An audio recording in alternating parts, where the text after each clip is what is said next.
contre Ebola en Afrique, des chansons et caricatures pour sensibiliser le plus de personnes.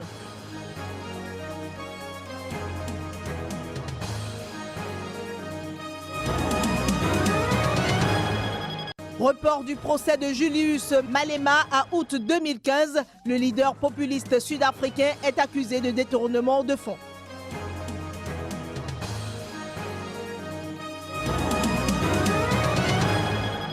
Ouverture hier des 11e assises du tourisme au Maroc. L'insécurité qu'imposent les actes terroristes en pleine extension y est abordée.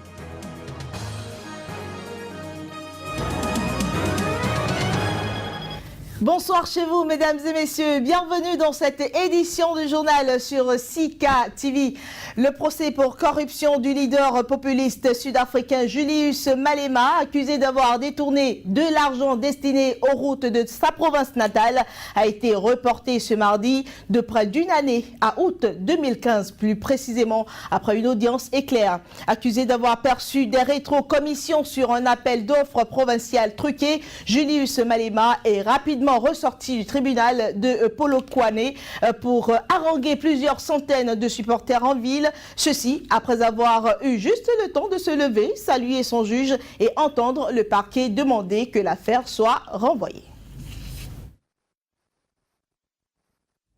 Le parquet a justifié le report au 3 août 2015 par l'indisponibilité de certains avocats, sans autre forme d'explication. Nous sommes toujours là, grâce à votre soutien, a lancé Julius Malema à ses supporters le sourire triomphant. Les masses ne se trompent jamais, elles ne supportent pas l'injustice, a ajouté le tribun dissident et transfuge de l'ANC. Nous sommes toujours debout aujourd'hui parce que vous nous soutenez et parce que vous avez été derrière nous. Et les masses n'ont jamais tort. Les masses ne soutiennent pas les mauvaises choses. Les masses voient à travers les conspirations. Les masses voient quand il y a persécution. Les masses voient quand il y a un agenda politique en place pour tenter d'affaiblir les leaders de la révolution. À partir du moment où vous n'êtes pas d'accord avec eux politiquement, ils disent que vous êtes un ennemi. Et donc, ils utilisent les pouvoirs d'État pour tenter de vous faire taire. Pour sa comparution, Malema avait laissé au placard cette tenue rouge et le béret de guerriero qu'il aborde depuis qu'il a fondé son propre parti et se fait appeler commandant en chef. Un mois après avoir violemment chahuté le chef de l'État Jacob Zuma au Parlement, le sommant de rendre l'argent public utilisé pour rénover son ranch, Malema devait être jugé jusqu'au 31 octobre et donner les informations sur le curieux circuit emprunté en 2009 par l'argent d'un appel d'offres du ministère provincial des Transports du Limpopo vers son holding familial Ratanang. Exclu de l'ANC en 2012 pour des raisons sans lien avec l'affaire, Julius Malema est parvenu à monter son propre parti, les combattants pour la liberté économique, et a percé aux législatives de mai dernier en dénonçant la pauvreté persistante de beaucoup de Sud-Africains 20 ans après la fin du régime raciste d'apartheid.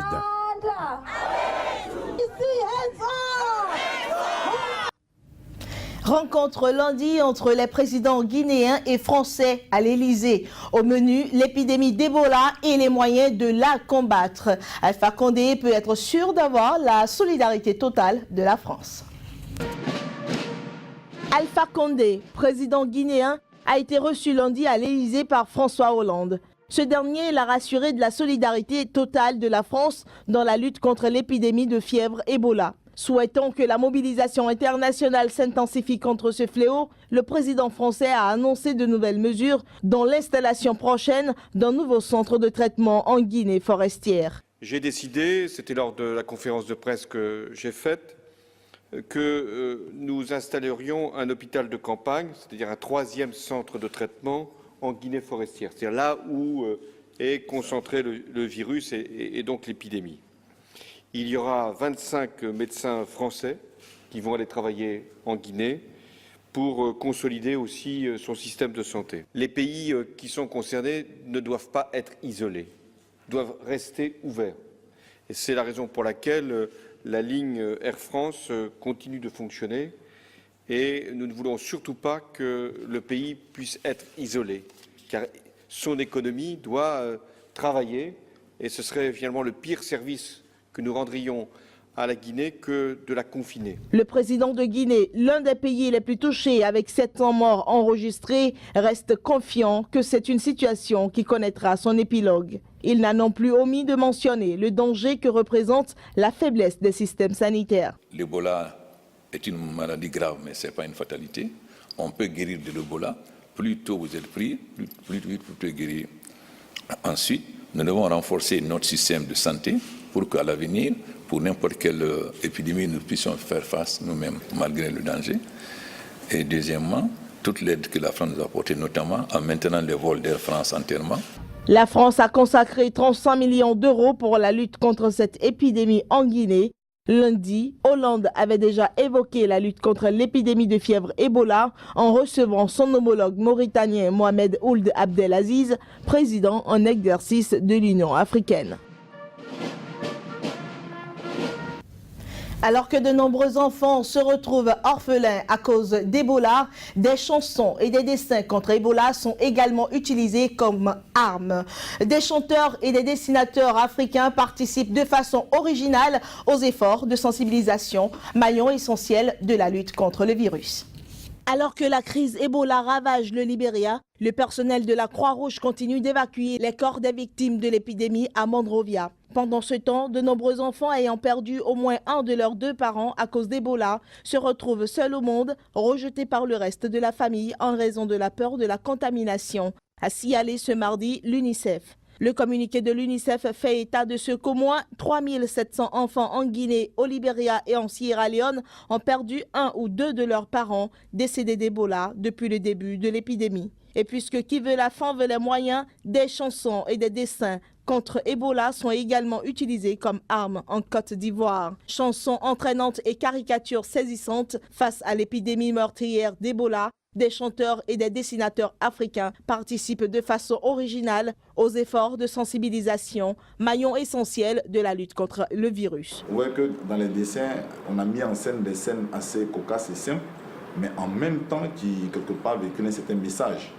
Voilà, parce que dire des choses de façon simple, c'est toujours mieux, hein, mais vous verrez qu'un dessin en lui-même comporte tous les aspects d'une question donnée. Voilà, on n'a pas besoin de tout expliquer. Quand le gars il lit, il rigole, mais en même temps il retient quelque chose. Avec mon dessin plein d'humour, le message de sensibilisation contre l'Ebola passe rapidement.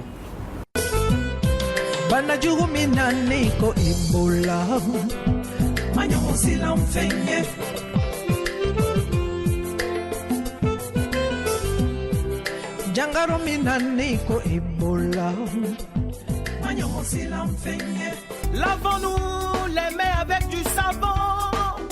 Après avoir serré la main à toute personne, oui. Ne permettons pas à ce virus de nous atteindre, non.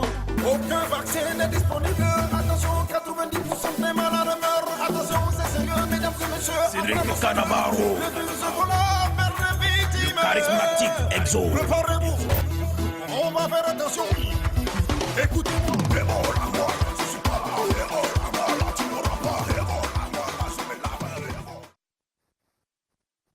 Pour la première fois depuis la révolution de décembre 2010-janvier 2011, les Tunisiens sont convoqués aux urnes le 23 novembre prochain pour élire leur chef d'État. Avant ce scrutin présidentiel, les élections législatives se tiendront dans le pays le 26 octobre. En prélude à ces 2 échéances électorales, le président de l'instance supérieure indépendante des élections a donné ce mardi une conférence de presse pour proclamer les résultats du dépouillement des dossiers de candidature. 27 candidats brigueront le 23 novembre prochain la magistrature suprême en Tunisie. Ainsi en a décidé l'instance supérieure indépendante des élections dont le président était ce mardi devant la presse internationale. En ce qui concerne les candidatures acceptées, sur 70 dossiers de candidature, 27 ont été acceptés après vérification. 27 qui ont respecté toutes les conditions. Parmi ces 27 candidats retenus figure le président sortant Monsef Marzouki, l'ancien premier ministre Beji Caïd Essebsi et le président de l'Assemblée nationale constituante Moustapha Ben Jaffa. D'anciens ministres de Ben Ali comme Kamel Morgan et Mondé Zenaidi sont aussi en lice. La seule femme du lot, la voici, Kaltoum Kanou, une magistrate. La liste des candidats étant désormais connue, la balle est maintenant dans le camp de l'instance supérieure indépendante des élections chargée de l'organisation du scrutin. La responsabilité de l'instance, c'est quoi? Essayer de défendre l'impartialité des élections depuis le début, lutter contre la fraude électorale depuis le parrainage. Et sur ce point, nous avons déposé une plainte au procureur général, car nous avons reçu une plainte selon laquelle il existe un réseau de trafic de parrainage. En ce qui concerne les législatives du 26 octobre prochain, 1327 listes sont en lice, dont 1230 à l'intérieur du pays et 97 à l'étranger. 11e assise du tourisme du Maroc. Rabat abrite l'événement qui a démarré lundi. Ces assises feront le point des principales réalisations du secteur durant les 4 dernières années. L'insécurité qu'imposent les actes terroristes n'est pas à occulter non plus. La 11e édition des assises du tourisme du Maroc s'est ouverte lundi à Rabat, en vue de faire le point sur l'état d'avancement de la stratégie de développement de ce secteur Vision 2020. Stratégie qui ambitionne de continuer à faire du secteur l'un des moteurs du développement économique, social et culturel du Maroc. Organisée par le ministère marocain du Tourisme et la Confédération nationale du tourisme, ces assises feront le point des principales réalisations du secteur durant les 4 dernières années. La question de l'insécurité n'est pas à occulter par ces temps où s'accroissent les actes terroristes à travers le monde. Malgré la période difficile que nous traversons, nous sommes parfaitement conscients qu'on ne peut pas encourager le tourisme dans une telle situation. Mais nous sommes convaincus que l'investissement dans les infrastructures touristiques à court et à moyen terme est très important. Les ministres marocains et tunisiens du tourisme ont assuré que les conditions de sécurité étaient réunies dans leurs pays respectifs en réaction aux inquiétudes soulevées par le récent assassinat du Français Hervé Gourdel par un groupe djihadiste en Algérie. Un drame qui a conduit les autorités françaises à rapidement émettre un message de grande vigilance pour une quarantaine de pays, dont les pays du Maghreb. Nous assurons que le Maroc est un pays stable et sûr. Il n'y a aucun problème dans ce sens et je pense qu'il n'y a aucune menace contre le Maroc et contre les gens qui s'y trouvent. La Tunisie a souffert beaucoup plus en image qu'en réalité, au fait, parce que si vous voyez que depuis 3 ans, depuis la Révolution, aucun étranger, aucun touriste n'a été touché et que nous mettons tous en œuvre comme gouvernement pour que ça reste comme ça. Malheureusement, l'image en Europe, parfois, a été une image d'insécurité qui n'est pas vrai au fait sur le terrain. Mais bon, la perception, c'est la réalité des gens. Et donc notre travail, c'est de changer cette perception pour montrer que la réalité est différente. Les travaux de ces assises s'articulent autour de 2 panels portant sur l'émergence des territoires touristiques et le financement et l'investissement dans le secteur du tourisme. Avec près de 2 millions de visiteurs par an, la clientèle française constitue à ce titre le premier contingent au Maroc où le tourisme représente 10% du PIB. En Côte d'Ivoire, des récoltes records sont annoncées dans les secteurs du cacao et de la noix de cajou, dont le pays est respectivement premier et deuxième producteur mondial. Une bonne nouvelle pour ce pays où le secteur agricole représente 22% du PIB, plus de 50% des recettes d'exportation et surtout les 2/3 des sources d'emploi et de revenus de la population. Le secteur du cacao en plein essor en Côte d'Ivoire, confortant ici le pays dans sa position de premier producteur mondial. Au mois de juin, 1,57 million de tonnes de cacao ont été produites, ce qui surpasse de loin le record historique de 2010-2011 qui était de 1,51 million de tonnes. Des chiffres que la campagne de septembre promet de surclasser avec une prévision de 1,7 à 1,8 million de tonnes. Le satisfecit est le même dans le secteur de l'anacarde ou noix de cajou, dont la Côte d'Ivoire est le deuxième producteur mondial. Les 550 000 tonnes récoltées cette année constituent un autre record qui motive les autorités ivoiriennes à se fixer de nouveaux objectifs, à savoir dépasser dans les 5 ans l'Inde, premier producteur mondial. En attendant d'y parvenir, la Côte d'Ivoire peut se réjouir d'avoir égalé cette année ses meilleures récoltes de coton avec 400 000 tonnes, soit le double d'il y a 5 ans. Seul bémol, le café qui progresse moins vite, 100 à 120 000 tonnes, soit 4 fois moins que les récoltes de la fin des années 1990. Pour les spécialistes, tous ces chiffres traduisent l'impact direct de la politique agricole ivoirienne qui vise à moderniser l'agriculture nationale, à la rendre plus compétitive en donnant plus de revenus aux paysans. La grève demandée par le syndicat allemand de pilotes cockpit de Lufthansa a démarré ce mardi. Elle concerne les vols long courrier au départ de Francfort. La compagnie, pour sa part, déclare qu'elle pourra assurer tout de même une partie des liaisons. Le syndicat cockpit, il faut le dire, avait prévenu depuis jeudi dernier de son intention de mener de nouvelles grèves après un énième échec des discussions avec la direction du groupe sur les modalités de départ en pré-retraite des pilotes. Précisons qu'il s'agit du 4e mouvement de grève conduit par le syndicat depuis la fin du mois d'août. Au lendemain des pluies diluviennes qui se sont abattues sur le sud de la France, la région de Montpellier s'est réveillée face à la triste réalité, les pluies diluviennes ayant provoqué d'importants dégâts matériels. Reportage.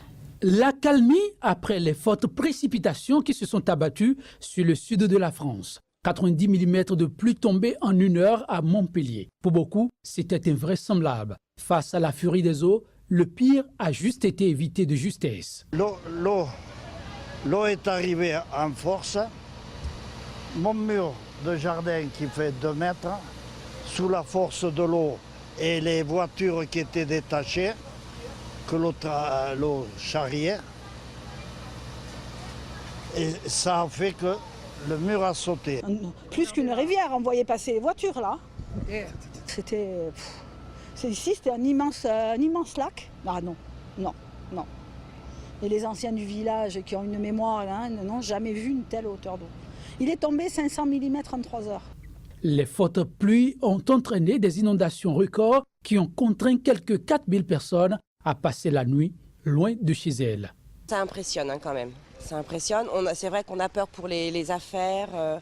Dans les caves de l'eau jusqu'au presque genoux. Donc c'est vrai que c'est impressionnant. Mais bon, c'est les aléas de la vie. Si les pluies diluviennes ont provoqué d'importants dégâts matériels, dégâts évalués à plusieurs millions d'euros, aucun décès n'avait cependant été recensé. Selon les données de Météo France, en quelques heures, il est tombé l'équivalent de 6 mois de pluie. L'alerte passée du rouge à la vigilance orange, le risque d'assister à la remontée de quelques orages n'est toutefois pas complètement écarté. Des dizaines de milliers de manifestants pro-démocratie déterminés ont transformé le centre de Hong Kong lundi soir en une grande fête de rue après une nouvelle journée de confrontation avec la police qui a paralysé la ville autonome sous tutelle chinoise. Hong Kong, on se rappelle, a connu le week-end dernier les pires troubles civils depuis son retour dans le giron de la Chine en 1997. Ce mardi, le chef de l'exécutif hongkongais a appelé le mouvement pro-démocratie Occupy Central à mettre fin aux manifestations qui perturbent depuis 3 jours le fonctionnement du centre financier de la ville chinoise. Tout ceci se déroule à la veille de la célébration de la fête nationale. Les détails. Les militants pro-démocratie sont toujours déterminés à Hong Kong à la veille de la fête nationale. À la nuit tombée lundi, les milliers de protestataires qui bloquaient l'une des grandes voies principales ont allumé leur téléphone portable, créant une atmosphère festive et lumineuse dans le quartier d'affaires d'Admiralty.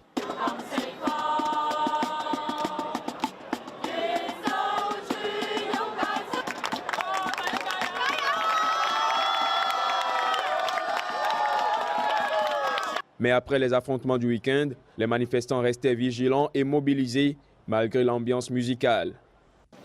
Ce soir, nous avons prévu de rester toute la nuit parce que demain, j'ai de la chance, je ne travaille pas. Donc peut-être que demain, pendant la journée, je vais rentrer me reposer et je reviendrai demain soir. J'ai regardé les informations et j'ai vu les gaz lacrymogènes. Alors j'ai pensé que la police était allée trop loin. C'est pourquoi j'essaie d'aider en apportant mon soutien.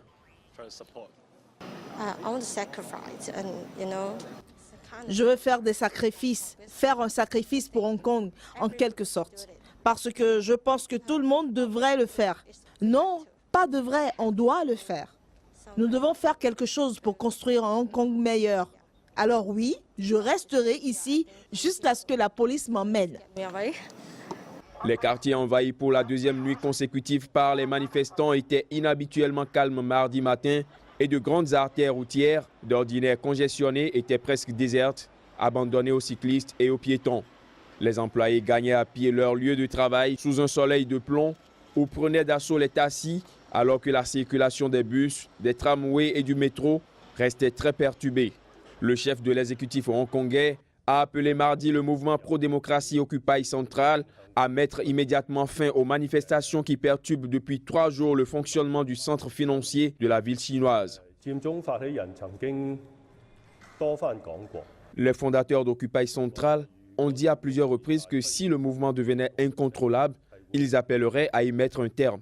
Je leur demande maintenant de respecter leur engagement et de mettre immédiatement fin à leur campagne. Les militants pro-démocratie jurent d'occuper le cœur de la ville tant que Pékin ne leur accordera pas les réformes politiques promises après la rétrocession à la Chine de l'ancienne colonie britannique en 1997. Au Brésil, la corruption s'est érigée en thème central de la campagne pour les élections d'octobre. Ceci après des accusations de pots de vin éclaboussant le géant pétrolier Petrobras et des parlementaires de la coalition au pouvoir. Retour sur les faits dans ce reportage. C'est par cet homme que le scandale est arrivé. À un mois de l'élection présidentielle, cet ancien cadre de Petrobras a fait des révélations explosives à la police. Des informations qui ont filtré et révélé ce qui pourrait être l'un des plus vastes systèmes de corruption du Brésil. De 2004 à 2012, Petrobras, un des plus gros pétroliers du monde, aurait versé des pots de vin à des dizaines de responsables politiques, dont des membres du parti au pouvoir. Une commission d'enquête parlementaire attendait d'en savoir plus, mais l'intéressé est resté muet. Je voudrais informer le président que je me réserve le droit de garder le silence. Un silence qui dérange en pleine campagne électorale. Au cœur de la tempête, Dilma Rousseff, qui était présidente du conseil d'administration de Petrobras et ministre de l'énergie à l'époque des faits. Elle en a bénéficié d'un point de vue politique parce que ce fonctionnement qui existe depuis presque 10 ans selon les accusations, c'est ce qui a alimenté sa base de soutien, y compris pendant son élection. Ce que je dis, c'est qu'elle a une responsabilité politique. Je n'aurai jamais l'irresponsabilité de dire qu'elle a une implication directe. De son côté, Dilma Rousseff dit n'être au courant de rien. Briguant un second mandat, elle continue d'afficher sa détermination contre la corruption. Toute ma vie, j'ai toujours eu une tolérance zéro en matière de corruption. Un scandale qui rappelle celui du Mensalan. Pour la première fois, des barons politiques avaient été condamnés fin 2013 à de la prison ferme. Le procès avait dévoilé un vaste système d'achat de votes de députés par le Parti des travailleurs, le parti de Dilma Rousseff et Lula, son prédécesseur. Dans le fond, le Brésil ne sait pas encore si ce cas de la Petrobras est un piège ou une bombe à retardement. Cela peut aussi devenir un véritable désastre si après les élections, nous découvrons que certaines personnes élues par le peuple brésilien sont impliquées dans le scandale de Petrobras. Les Brésiliens ont déjà exprimé massivement leur ras-le-bol contre la corruption lors des manifestations de juin de 2013. Outre un coût politique important, la corruption ferait perdre chaque année au Brésil entre 20 et 35 milliards de dollars par an. Et c'est la fin de cette édition, mesdames et messieurs. Merci pour votre fidélité chaque fois renouvelée. Restez-nous fidèles. Au revoir.